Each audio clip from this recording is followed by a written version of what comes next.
(2010년 2월) 미국 최대의 해양 테마파크 시월드에서는 여느 때와 같이 범고래 쇼가 진행되고 있었습니다. 시월드의 수석 조련사인 돈 브랜쇼는 수컷 범고래 틸리쿰과 함께 환상적인 쇼를 선보였는데요. 틸리쿰은 브랜쇼의 손짓에 맞춰 점프를 하고 몸을 회전시켰으며 관객석에서는 박수와 환호성이 터져나왔습니다. 브랜쇼와 틸리쿰은 무려 14년 동안이나 같이 호흡을 맞춘 베테랑이었죠. 그런데 갑자기 틸리쿰이 돌발 행동을 합니다. 브랜쇼의 손짓을 무시한 채 풀장을 계속 빙빙 돌기만 한 것인데요. 틸리쿰은 브랜쇼가 잠시 한눈을 판 사이 그녀의 팔을 물고 물속으로 낚아챕니다. 무대는 금세 아수라장이 되었죠. 다른 조련사들이 먹이를 던지며 틸리쿰의 관심을 끌어보려고 했지만 틸리쿰은 브랜쇼를 꽉 물고 놓아주지 않았습니다. 그렇게 한참이 지나고 나서야 물 밖으로 나온 브랜쇼는 병원으로 급하게 후송되었으나 다시 눈을 뜨지 못했습니다. 각종 뉴스와 신문사는 이 사건을 대대적으로 보도했는데요. 아이들에게 꿈과 희망을 심어줘야 하는 시월드에서 일어난 사고는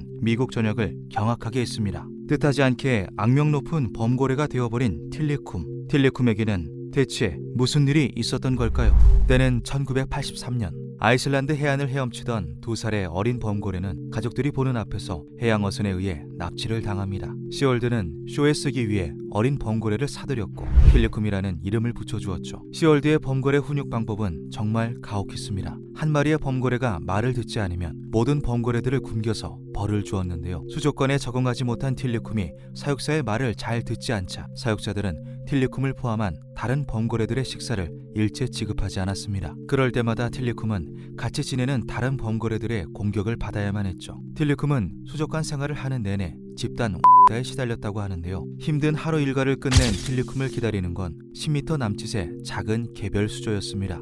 틸리쿰이 몸을 한 바퀴 회전하기도 비좁은 콘크리트 수조였죠. 또한 시월드에서는 틸리쿰이 어느 정도 성장하자 번식용 범고래로도 이용했는데요. 유일한 수컷 범고래라는 이유로 틸리쿰은 번식 기계가 되어야만 했습니다. 그는 시간이 흐르며 총 21마리 범고래의 아버지가 되었지만 정작 자식들과 교감을 나눈 적은 없었다고 하죠. 다른 범고래들의 비좁은 수조에서의 감금 생활, 지속되는 먹이 제한, 기계처럼 이루어지는 번식, 하고 싶지 않은 쇼. 틸리쿰은 인명피해를 내고도 쇼를 계속 진행하다가 2017년 죽어서야 자유의 몸이 되었습니다. 틸리쿰은 34년 동안 시월드에서 일했습니다. 어쩌면 죽음은 해방이었을까요?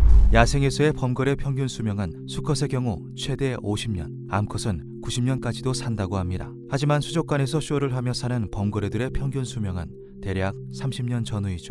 범고래는 유대관계가 아주 깊은 동물입니다. 부모에게서 이런저런 지식을 전수받으며 가족, 무리와의 교감을 쌓는 것을 굉장히 중요시 여기는데요. 동물학자들은 틸리쿰이 어린 시절 부모의 손을 벗어나 감금 생활을 하게 되면서 사회체계 확립이 무너졌고 그로 인해 돌발적이고 공격적인 성격을 가지게 된 것이라고 설명합니다. 에머리 대학의 로리 마리노 박사는 범고래에게 인간과 같은 변연계가 존재한다고 말했는데요. 변연계는 뇌에서 감정을 담당하는 부분으로 범고래의 경우 해당 부분이 체중 대비 인간보다 더 크다고 합니다. 범고래들은 복잡한 언어 체계를 가지고 있으며 노래를 부르기도 하고 유행가를 만들어 따라 부르기도 하는데요. 동료의식이 매우 강하며 한번 무리를 이룬 집단과는 평생 같이 지낸다고 하죠. IQ도 90 정도로 초등학교 저학년 수준의 높은 지능을 가지고 있습니다. 피지컬도 굉장히 우수하여 바다 생태계 최정상에 있다고 해도 과언이 아닌데요. 범고래에게 손이 달려 있었으면 바다 문명이 건설되지 않았을까 하는 말이 학자들 사이에서 조크로 통할 정도라고 합니다. 이렇듯 범고래는 주변 환경과 생김새가 다를 뿐 마치 인간과 비슷한 사회생활을 하고 교감을 쌓으며 살아갑니다. 범고래가 사람을 공격하지 않는다는 말이 있죠. 이것은 루머가 아닌 사실인데요. 야생에 사는 범고래가 직접적으로 사람을 공격한 사례는 역사상 단 한 건도 없습니다. 간혹 어린아이를 물범으로 착각하여 쫓아오거나 슬쩍 무는 경우는 있었지만 사람이라는 걸 알고는 금세 놓아주었다고 하죠. 범고래는 오히려 사람을 보면 반가워하며 굉장히 우호적인 태도로 다가옵니다. 사실 이러한 범고래의 태도는 굉장한 미스터리인데요. 범고래가 사람을 대하는 태도를 보면 먹잇감으로 전혀 인식을 하지 않는 것으로 보인다고 합니다. 이것은 전 세계 모든 범고래들이 동일한데요. 이에는 여러 가지 가설이 있습니다. 유명한 가설로는 기억설이 있는데요. 고대 로마 시대 때 일어난 범고래 사건이 범고래의 후손들에게 일종의 학습 기억 형태로 전달되어 인간을 건드리지 않는다는 가설입니다. 하지만 이것은 학계에서 아예 거론되지 않을 정도로 허무맹랑한 낭설이라고 하는데요. 고대 로마에는 바다를 횡단할 정도의 기술력을 가진 배도 없었을 뿐더러 당시 로마는 갖은 외세의 침략에 시달리고 있었기 때문에 범고래에게 신경 쓸 겨를도 없었다고 합니다.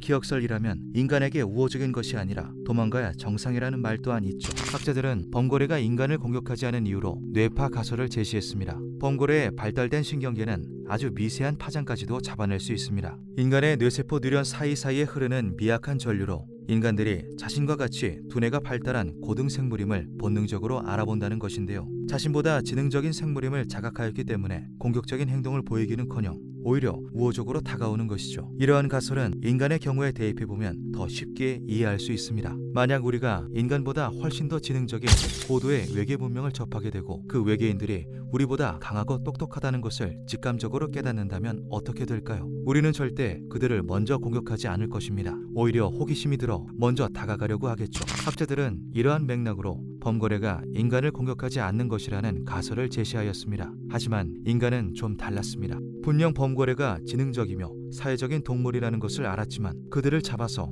아쿠아리움에 가두고 강제 도육을 시켰죠. 시월드의 범고래 쇼 이름은 샤무쇼였습니다. 유독 끼가 많고 영리했던 샤무라는 범고래의 이름을 따서 제2, 제3의 샤무가 나오길 고대하며 지은 이름이라고 하는데요. 이러한 샤무쇼는 틸리쿰 사건을 계기로 갖은 비판에 시달리던 중 2017년에 완전 폐지되었습니다. 틸리쿰이 사람을 죽이지 않았더라면 아직까지도 범고래 쇼가 이어지고 있었을까요? 기묘한 밤이었습니다.